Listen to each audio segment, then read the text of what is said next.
नमस्कार। मैं doctor Ashish Kumar Shangi, department of drawing and painting. हम बात कर रहे हैं राजस्थानी चित्रशैली की। इस राजस्थानी चित्रशैली में जो विभिन्न इसकी उपशैलियां हैं, उन उपशैलियों के अंतर्गत आज हम बात कर रहे हैं बूंदी शैली के बारे में। अभी हमने बात की है मेवाड़ और किशनगढ़ की। आज हम बात कर रहे हैं बूंदी शैली। बूंदी एक बहुत छोटा सा स्थान है जो यहाँ के प्राकृतिक सौंदर्य के कारण अपना एक विशेष स्थान रखता है पर्यटन के क्षेत्र में भी। यहाँ पर जो शैली विकसित हुई वो विश्व विख्यात शैली है बूंदी शैली। बूंदी स्कूल ऑफ पेंटिंग्स के नाम से इसको जानते हैं। बूंदी शैली का जो विकास है वो रागिनी चित्रों से होता है। रागिनियाँ क्या है?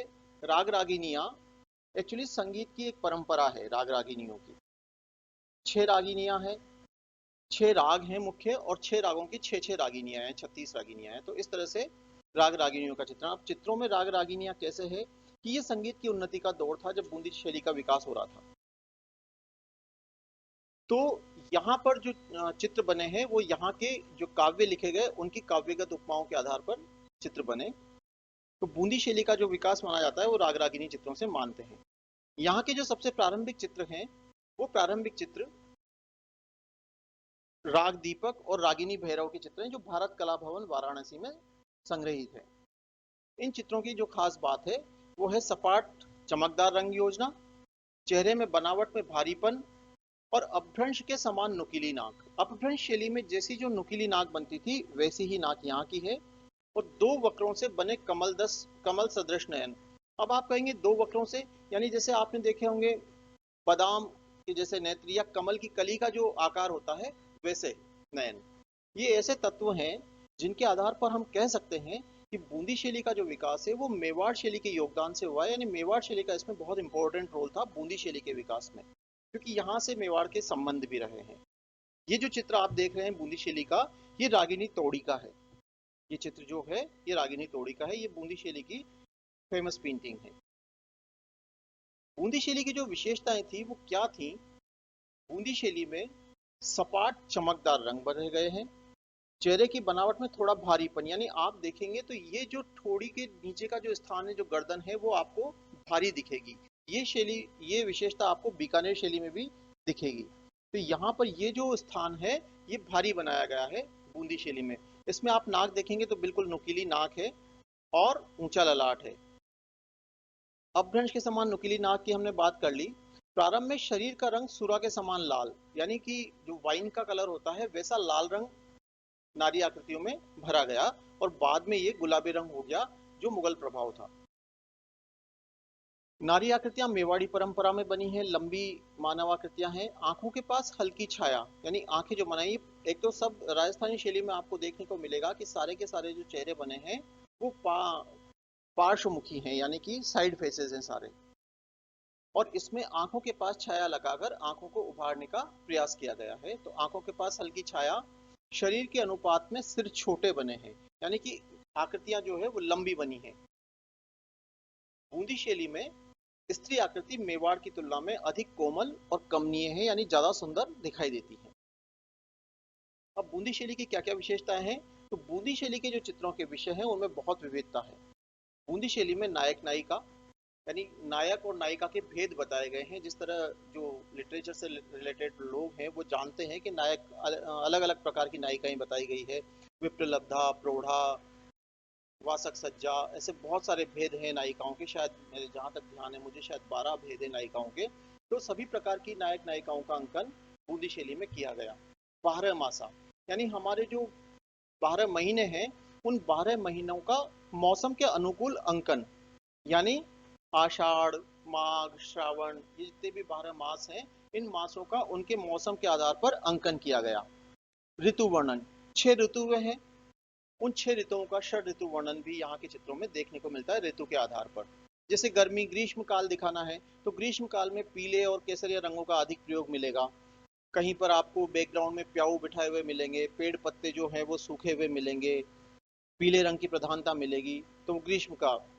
वर्षा ऋतु का अंकन करना है तो पेड़ पौधों पर हरियाली हर तरफ छाई हुई होगी। पहाड़ जितने भी बने हैं सब हरे कच्छ पहाड़ आपको नजर आएंगे। तो पानी बहता हुआ रिमझिम आकाश में बिजली चमकती हुई, ये सब वर्षा ऋतु का वर्णन। तो इस तरह से उन्होंने 6 ऋतुओं का वर्णन चित्रों में किया है। कृष्ण लीला, कृष्ण जो है वो ये माना जाता था कि एक ऐसे देव थे जो रसिक रहे उनका, तो वो रसिकता उनके जीवन में जो थी उसको चित्रों के माध्यम से दिखाया कृष्ण लीला को। दरबारी दृश्य यानी दरबार में जो भी दृश्य हैं उनको, रनिवास के चित्र, सवारियां, यहाँ के तीज त्योहार पर निकलने वाली सवारियों का अंकन हुआ, युद्ध का, आखेट का, और खास तौर से रीतिकालीन काव्यों पर आधारित चित्रण बहुत हुआ। ये ऐसा दौर था जब रीतिकालीन काव्य लिखे गए, यानी सौंदर्य पर या श्रृंगार रस पर खास तौर से काफी काव्य रचे गए। उन रीतिकालीन काव्यों के आधार पर भी यहाँ के चित्र बने हैं। भागवत पुराण, तीज त्योहार, दशहरा आदि, यानी यहाँ की चित्रकला के जो विषय हैं वो बहुत विस्तृत हैं। पुरुषों को चाकरदार जामा यानी घेरदार, और कमर में संकरा पटका यानी एक पतली सी पट्टी कमर में कसकर बांधी हुई, सिर पर अटपटी पगड़ी। स्त्रियों को लहंगा, चोली, पारदर्शी ओढ़नी में चित्रित किया है, और वस्त्रों पर छोटी छोटी बूटियां बनाई गई हैं। प्रकृति का उद्दीपन रूप में प्रयोग हुआ। उद्दीपन का मतलब है कि एक तो प्रकृति होती है स्वाभाविक, जहां पर चित्र बन रहा है उसमें जैसा रियलिस्टिक अप्रोच नहीं होकर उद्दीपन के रूप, यानी जैसा भाव नायक नायिकाओं में दिखाया गया, जैसा मनुष्य रूप में जैसा भाव दिखाया गया है, उसी भावों के पक्ष में, यानी उसी भावों को सपोर्ट करती हुई प्रकृति का अंकन हुआ। यानी जहां पर नायिका को रुग्ण या परेशान दिखाया गया, दुखी दिखाया गया, तो वहां पे प्रकृति का अंकन भी उसी भाव को सपोर्ट करता हुआ मिलेगा। तो ये उद्दीपन का प्रकार है प्रकृति का। दूसरा, गहरी पृष्ठभूमि पर हल्के रंग से वृक्षों का अंकन किया गया, बाद में ये बदलकर हल्की पृष्ठभूमि पर गहरा हो गया। जल का अंकन गहरी पृष्ठभूमि पर सफेद रंग से लहरदार रेखाओं से किया गया, किंतु बाद में ये चांदी के रंग पर गहरी रेखाओं से अंकित की जाने लगी। बादलों का अंकन भी इंद्रधनुषीय रंगों में, यानी बहुत सारे सतेज आकाश का प्रयोग, यानी कि जिसको हम कहते हैं वाइब्रेंट कलर्स ऑफ स्काई, वो यहाँ पर दिखाया गया। आकाश को अधिक सतेज दिखाने के लिए ये प्रभाव दक्कन से आया था, दक्षिण शैली का प्रभाव था। क्षितिज रेखा पर स्थानीय प्रकृति का पंक्तिबद्ध रूप में अंकन, ये बहुत स्पष्ट खास बात है। वैसे बहुत सारी शैलियों में मिलती है, लेकिन बूंदी शैली में ये कहा जाता है कि यहाँ की जो स्थानीय प्रकृति है उसको क्षितिज रेखा पर, यानी जहाँ पर जमीन और आसमान का भेद होता है, उस जगह से जहाँ मिलन होता है वहां से उस क्षितिज रेखा पर स्थानीय प्रकृति का पंक्तिबद्ध रूप में, यानी एक एक एक एक करके पूरी पंक्तिबद्ध रूप में स्थानीय प्रकृति का अंकन किया गया। और पशु पक्षियों का जो अंकन था वो स्वाभाविक रहा। इसको हम आगे के चित्रों में जब हम दिखाएंगे तो बात करेंगे, आपको समझाएंगे। स्थानीय वास्तु का अंकन हुआ, रेखाएं कोमल और गतिपूर्ण है। हाशिए सादा लाल, हिंगुल या पीले रंगों में बने हैं। ये खास बात है कि यहाँ के जो हाशिए हैं वो, हाशिए का मतलब इसकी बॉर्डर्स, बाउंड्रीज, यानी जैसे इस पेंटिंग को, बीच वाली पेंटिंग को आप देख रहे हैं, तो यहाँ पर इंडियन रेड कलर का चौड़ा हाशिया है और बीच में एक पीले रंग की लाइन है। तो इस तरह जो यहाँ हाशिए बने, इस वाली पेंटिंग में भी आपको हाशिया दिखाई दे रहा है। तो हाशिए जितने भी बने हैं वो सादा बने हैं, हिंगुल लाल रंग से या पीले रंग से बने हैं। अब हमने अभी बात की थी कि एक तो वास्तु का अंकन सफेद रंग से हुआ, तो यहाँ पर जितना भी वास्तु आपको दिख रहा है वो सफेद रंग में अंकित नजर आएगा। इसके अलावा जैसे ये वर्षा ऋतु का अंकन है, तो यहाँ पर आपको आकाश में, इस चित्र में चमकती हुई बिजलियां, दामिनी बिजलियां चमकती हुई दिखाई दे रही हैं। पंक्तिबद्ध रूप में अंकन, यानी ये जो हमारी लाइन है, क्षितिज रेखा है, उस पर पंक्तिबद्ध रूप में प्रकृति का अंकन किया गया है। ये कुछ खास बातें थी बूंदी शैली की। ये बूंदी शैली का चित्र है, जहां पर आप देखेंगे कि यहाँ भी क्षितिज रेखा का अंकन काफी ऊपर किया गया है। ऊपर मेघ घुमड़ते हुए दिखाए गए हैं। ये केले का, आम का, अशोक का, ऐसे बहुत सारे पेड़ यहाँ पर दिखाए गए हैं। राधा कृष्ण की लीलाओं का वर्णन हुआ है। यहाँ पर भी आपको यही विशेषताएं इस पेंटिंग में मिलेगी। ये बसंत रागिनी का चित्र है, बसंत ऋतु का चित्र है।